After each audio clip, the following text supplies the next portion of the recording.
Hoshiarpur news ਦੇਖ ਰਹੇ तमाम ਦਰਸ਼ਕਾਂ ਦਾ ਸਵਾਗਤ ਹੈ। ਮੈਂ ਹਾਂ ਚੇਤਨ ਕਸ਼ਪ, ਹਾਜ਼ਰ ਹੋਇਆ ਪ੍ਰੋਗਰਾਮ ਖਾਸ ਮੁਲਾਕਾਤ ਲੈ ਕੇ।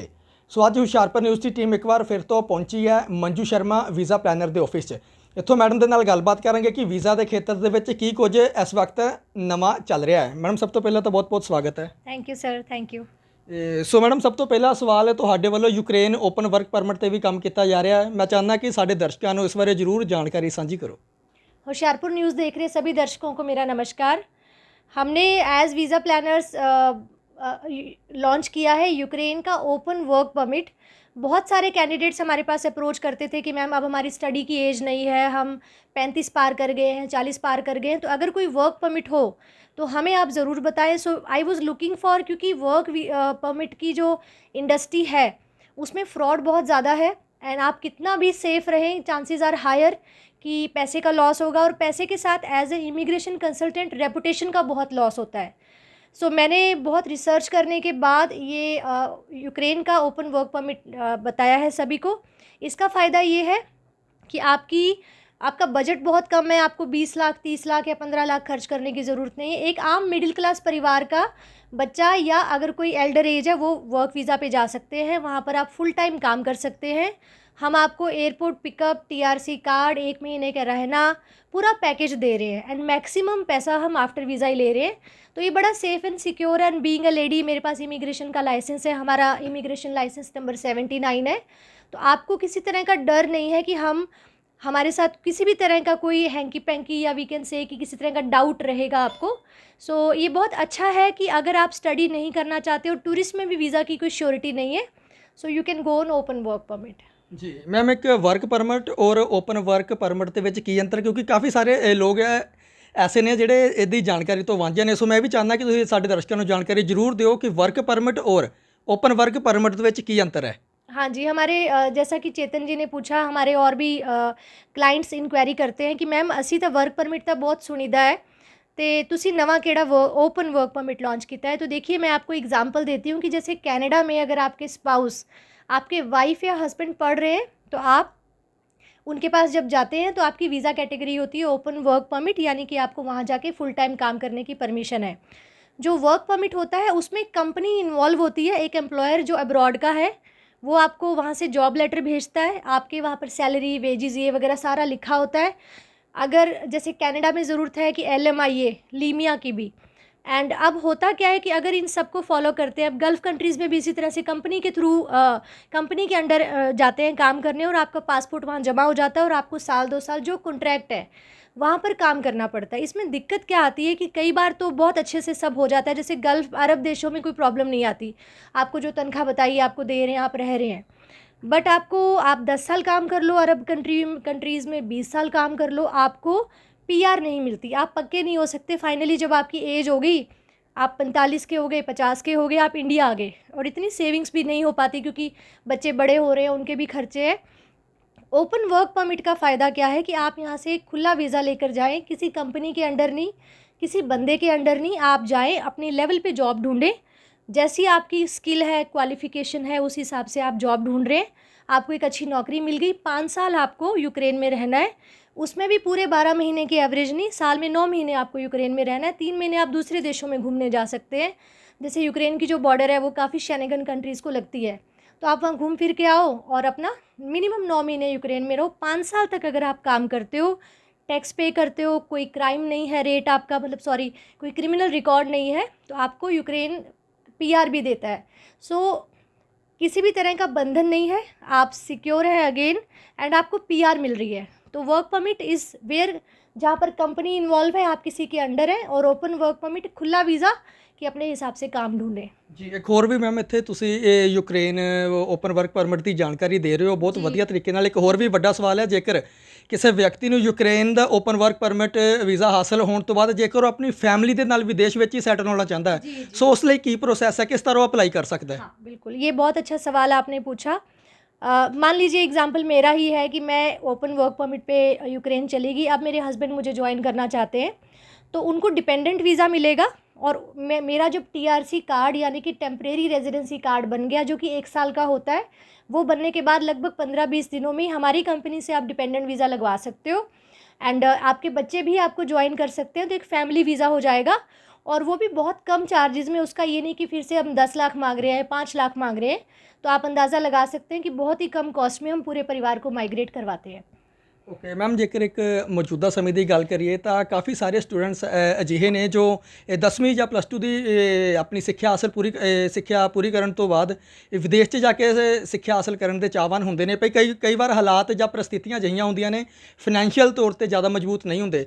ਸੋ ਕਿਹੜੇ ਅਜਿਹੇ ਦੇਸ਼ ਨੇ ਜਿੱਥੇ ਵਿਦਿਆਰਥੀ 10ਵੀਂ ਜਾਂ ਆਫਟਰ +2 ਘੱਟ ਖਰਚ ਦੇ ਵਿੱਚ ਉੱਥੇ ਸਿੱਖਿਆ ਹਾਸਲ ਕਰ ਸਕਦੇ ਨੇ? जी, आपको बहुत समरी करके आंसर दूंगी। कनाडा जाएंगे तो आपको लगभग 15 से 17 लाख चाहिए, न्यूजीलैंड में 17 से 19 लाख चाहिए, ऑस्ट्रेलिया में भी 12-13 लाख से कम इस वक्त वीज़ा नहीं हो रहा है। यूके अगेन कॉस्ट यू 9 से 11 लाख। अब बात आती है भी मेरा बजट तो 5 लाख का ही है, तो मैंने भी अपना करियर बनाना है, मेरा भी मन है कि अब्रॉड में मुझे कल को PR मिले, मैं सेट हूँ। तो ऐसे कैंडिडेट्स जिनका गैप ज़्यादा है, बहुत ज़्यादा फाइनेंशियली साउंड नहीं है, उनके लिए हमारे पास यूक्रेन का स्टडी वीज़ा भी है, यूक्रेन का ओपन वर्क परमिट भी है, एंड सबसे बेस्ट हमारे पास सिंगापुर का एक स्टडी वीज़ा है। एक हमारे पास कॉलेज है जहाँ पर एक कोर्स है जिसमें कि आप अगर 10वीं पास हैं और आप 6-7 लाख रुपया नहीं खर्च कर सकते हैं, आपका बजट और भी कम है, तो आप यहाँ से सिंगापुर स्टडी वीज़ा पे जाएँ 10वीं पास के बेस पे लीगल तरीके से, एंड वहाँ पर अपना कोर्स पूरा करें। अब सिंगापुर में आपको पार्ट टाइम काम करने की परमिशन है, और सिंगापुर का जो करेंसी रेट है वो ऑस्ट्रेलिया से भी इस वक्त 1.5-2 रुपये ज़्यादा है। तो आप ड्यूरिंग स्टडी 60 से 70 हज़ार रुपये कमाएंगे, जो कि एक आम 10वीं पास बंदा इंडिया में सोच भी नहीं सकता कि मैं 60-70 हज़ार महीना कमाऊंगा। सो ये बहुत अच्छा ऑप्शन है कि आप वहाँ पढ़ भी रहे हैं, अपनी पढ़ाई जो आपकी कभी ज़िंदगी में पूरी होने का सपना ही रह गया, एक ख्वाब ही रह गया कि काश मैं अभी ग्रेजुएट होता, तो पढ़ाई भी करो और साथ में अर्निंग्स करके इंडिया में भेजो। तो ये बहुत अच्छा और बढ़िया ऑप्शन हमने सिंगापुर का आपके लिए रखा है। ਕਈ ਵਾਰ ਦੇਖਦੇ ਆਪਾਂ ਜਰਮਨੀ, ਇਟਲੀ ਔਰ ਫਰਾਂਸ ਜਾਣ ਦੇ ਕਾਫੀ ਵਿਅਕਤੀ ਇੱਛੁਕ ਹੁੰਦੇ ਨੇ, ਬਟ ਉੱਥੇ ਜਿਹੜਾ ਕੰਮ ਬਣਨ ਦੇ ਚਾਂਸਿਸ ਨੇ ਬੜੇ ਘੱਟ ਹੁੰਦੇ ਨੇ, ਜਾਂ ਕਿਸੇ ਵਕਤ ਉਹ ਠੱਗੀ ਦਾ ਸ਼ਿਕਾਰ ਵੀ ਹੋ ਜਾਂਦੇ ਨੇ। ਸੋ ਇਹ ਕੀ ਕਾਰਨ ਹੈ ਕਿ ਕਿਉਂ ਨਹੀਂ ਉੱਥੇ ਕੰਮ ਬਣਦਾ, ਜਾਂ किस ਤਰ੍ਹਾਂ ਉਹ ਗਲਤ ਤਰੀਕੇ ਨਾਲ ਗਲਤ ਏਜੰਟ ਦੇ ਧੱਕੇ ਚੜ ਜਾਂਦੇ ਨੇ?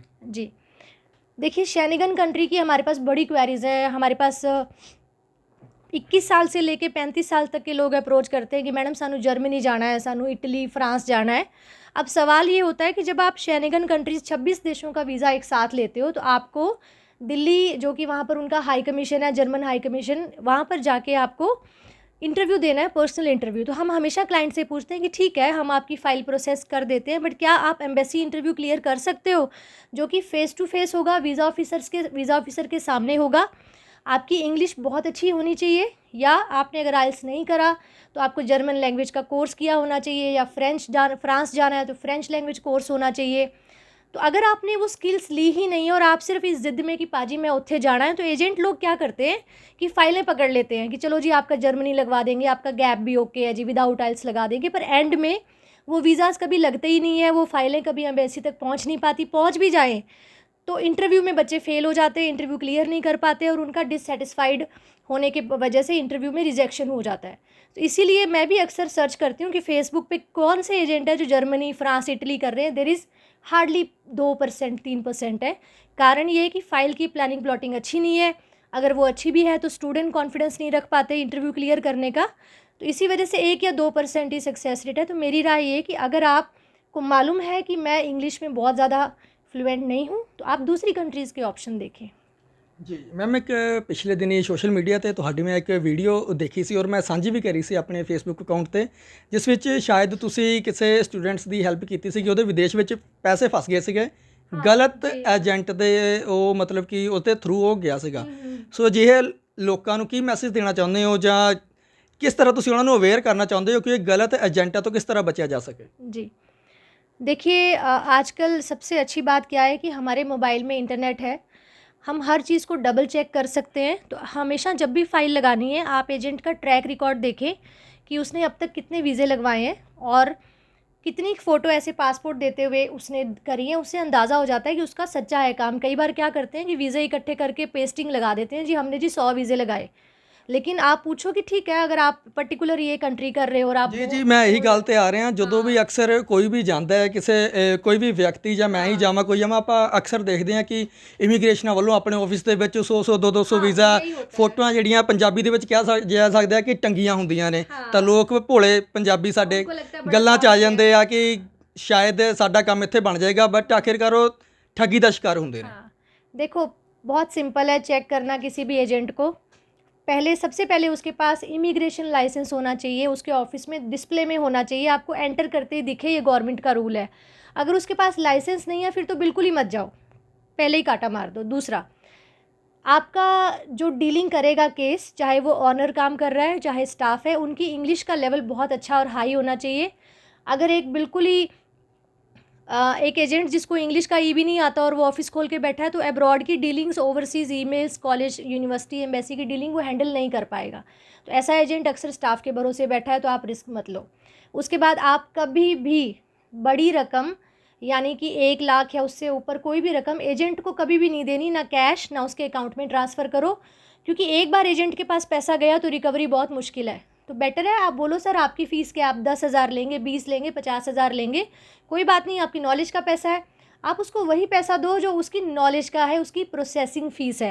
But tuition fees, college the fees या मैडिकल या किसी होर तरह का ना लैके तुहानू एजेंट कहता है कि सानू भी इन्ने पैसे दे दो, तो आपने नहीं देने हैं। तो उससे आप फ्रॉड से सीधे सीधे बचोगे। जो भी पैसा है, आजकल RBI का रूल है कि स्टूडेंट के खाते से या एप्लीकेंट के खाते से सीधा अब्रॉड में पैसा जाएगा, तो आप इन चीज़ों का अगर ख्याल रखेंगे। दूसरा, अगर कोई एजेंट बोलता है जी मैं फ़लाना वर्क परमिट करा रहा हूँ, मैं ये करा रहा हूँ, आप पहले पूछें कि पहले आपने कितने वीज़े लगाए हैं, हमें कॉन्टैक्ट डिटेल्स दें, हम फीडबैक लेते हैं, रिसर्च करते हैं, उसके बाद आप फाइल करो। तो ये कुछ चीज़ें हैं। ਸੋ ਇਹ ਤਾਂ ਹੋਈਆਂ ਇਮੀਗ੍ਰੇਸ਼ਨ ਦੇ ਖੇਤਰ ਦੀਆਂ ਗੱਲਾਂ। ਇੱਕ ਵੱਡੀ ਗੱਲ ਇਹ ਵੀ ਦੱਸਣਾ ਚਾਹੁੰਦਾ ਹਾਂ ਕਿ ਮੈਡਮ ਮੰਜੂ ਸ਼ਰਮਾ ਪਿਛਲੇ ਲੰਬੇ ਸਮੇਂ ਤੋਂ ਸਮਾਜ ਸੇਵਾ ਦੇ ਖੇਤਰ 'ਚ ਵੀ ਮਹੱਤਵਪੂਰਨ ਭੂਮਿਕਾ ਨਿਭਾ ਰਹੇ ਨੇ। ਅਕਸਰ ਆਪਾਂ ਸਮਾਜ ਦੇ ਵਿੱਚ ਦੇਖਦੇ ਹਾਂ ਕਿ ਸਮਾਜ ਸੇਵਾ ਦੇ ਖੇਤਰ 'ਚ ਹਰ ਇੱਕ ਵਿਅਕਤੀ ਵੱਲੋਂ ਆਪਣੇ ਆਪਣੇ ਤਰੀਕੇ ਨਾਲ ਲੋੜਵੰਦ ਲੋਕਾਂ ਦੀ ਸਹਾਇਤਾ ਕੀਤੀ ਜਾਂਦੀ ਹੈ, ਪਰੰਤੂ ਮੈਡਮ ਮੰਜੂ ਸ਼ਰਮਾ ਵੱਲੋਂ ਪਿਛਲੇ ਲੰਬੇ ਸਮੇਂ ਤੋਂ ਅਵਾਰਾ ਪਸ਼ੂਆਂ ਦੀ ਸੇਵਾ ਕਰਕੇ ਸਮਾਜ ਸੇਵਾ ਕੀਤੀ ਜਾ ਰਹੀ ਹੈ। ਇਸ ਵਿਸ਼ੇ 'ਤੇ ਵੀ ਇਹਨਾਂ ਨਾਲ ਗੱਲਬਾਤ ਕਰਾਂਗੇ। ਜੀ ਮੈਮ, ਕੀ ਕਹਿਣਾ ਚਾਹੁੰਦੇ ਹੋ ਇਸ ਬਾਰੇ? देखिए, हमेशा हमारी लाइफ के ना कुछ अलग अलग एस्पेक्ट्स होते हैं कि हमारी पर्सनल लाइफ है, प्रोफेशनल लाइफ है। तो मेरा होता है कि ठीक है, आपको रोज़ी रोटी भी करना है, आपको अपना घर भी देखना है, बट उसके साथ साथ कुछ ऐसा करें जिससे आप किसी दूसरे की आत्मा को सुख दे सको, उसकी लाइफ आपकी वजह से थोड़ी बेटर हो जाए या आसान हो जाए। तो मैं अक्सर सड़क पे जब इन पशुओं को स्ट्रगल करते हुए देखती हूँ, अभी गर्मियों में पानी ढूंढ रहे हैं, चारा नहीं मिल रहा है उनको साफ़, हर कोई कभी कोई डंडे से मार रहा है, कुछ है, तो मुझे हमेशा था कि मैं हर रोज़ दिन में 1 या 2 घंटे ऐसे दूंगी जिसमें मैं कोशिश करूंगी कि मैं उनकी लाइफ को इजी कर दूं। तो this is what I am doing and मुझे बड़ी खुशी है कि होशियारपुर में लोगों में बहुत बदलाव आया है। जो वीडियोस हमने डाले हैं, अब मैं देखती हूँ कि घरों के आगे पानी भी रखते हैं, और सब्जी के छिलके अक्सर मैं चौक पे एक साफ़ जगह डाले हुए देखती हूँ, जो मैंने बड़ी अपील करी थी कि घर के सब्जियों के ਤੁਹਾਡੇ छिलके ਵੱਲੋਂ अलग करें। ਜਗ੍ਹਾ ਜਗ੍ਹਾ ਤੇ ਸ਼ਹਿਰ ਦੇ ਵਿੱਚ ਸਲੋਗਨ ਵੀ ਲਗਾਏ ਗਏ ਸਨ, मैंने बिल्कुल ਉਹਦਾ try ਕੀ ਉਦੇਸ਼ ਸੀ ਲਗਾਉਣ ਦਾ? ਘੱਟ ਸ਼ਬਦਾਂ ਦੇ ਵਿੱਚ ਆਨਸਰ ਦੇ ਦਿਓ। देखो, जब हम बोल बोल के कोई बात बोलते हैं ना, तो कई बार अगले को लगता है कि भाई ये इसका आदत है एक ही टॉपिक को बार बार रिपीट करता है। एक सोशल मैसेज जब आप गुजरते हैं और बाय चांस आपकी नज़र पड़ती है तो वो हिट करता है। आपको एग्जांपल देती हूँ। मुझे एक सर मिले, उन्होंने बोला कि मंजू जी, मैंने आपका एक पोस्टर देखा कि आपके फेंके हुए कचरे में कांच के टुकड़े तो नहीं हैं, ज़रा सोचिए। तो हम उनके घर शहद की शीशी टूट गई, तो वो शहद गिरा, शीशी टूट गई कांच की, तो उन्होंने आम तौर पर कहते मैंने उसको वैसे ही डस्टबिन में डाल के फेंक देना था, पर मुझे आपका पोस्टर याद आ गया, तो मैंने उसको देखा भी ये शहद है, इसको डॉग भी आएंगे, इसकी तरफ गाय भी आएगी, तो मैंने उसको डबल ट्रिपल अखबार में रैप किया और उसको खड्डा खोद के दबाया कांच को। तो कहते जी मंजू जी, आपका मैंने थैंक यू बोलना था। तो आई गॉट इमोशनल कि सर मेरी बहुत बड़ी जीत है कि अगर वो उतना कांच भी किसी पशु के मुंह में या पैर में या बॉडी पार्ट में कहीं भी लगता तो उसका पेन, उसकी लाइफ बड़ी मुश्किल हो जानी थी। आगे इनकी लाइफ कौन सी आसान है, इनकी जून वैसे ही बड़ी माड़ी हो रखी है। तो हमारी वजह से ये घायल ना हो, ये हम करें तो बहुत ज़्यादा फ़र्क पड़ा है पोस्टर्स का। और मैं लोगों का धन्यवाद दूंगी कि उनका दिल इतना सॉफ्ट है कि वो पोस्टर्स को पढ़ते हैं, उसको सीरियसली लेते हैं और उस पर अमल करते हैं। पोस्टर्स के अलावा हमने एक अनोखा आइडिया निकाला, credit goes to my staff. ये हमारे वीज़ा प्लानर्स के कार्ड हैं। इसके पीछे हमने गौ सेवा को समर्पित टाटा एस हमने एक स्लोगन एंड एक ये कार्ड के पीछे छपवा दिया है। आपका बच्चों का जन्मदिन है, शादी की सालगिरह है, कोई भी खुशी का मौका है, भगवान ने आपको किसी खुशी से नवाजा है, आप गायों को अगर चारा डलवाना चाहते हैं, अक्सर ट्रांसपोर्टेशन की प्रॉब्लम आती है कि जी मेरा आज मन था मैं 2 क्विंटल पट्ठे डाल दूं या 5 क्विंटल डाल दूं।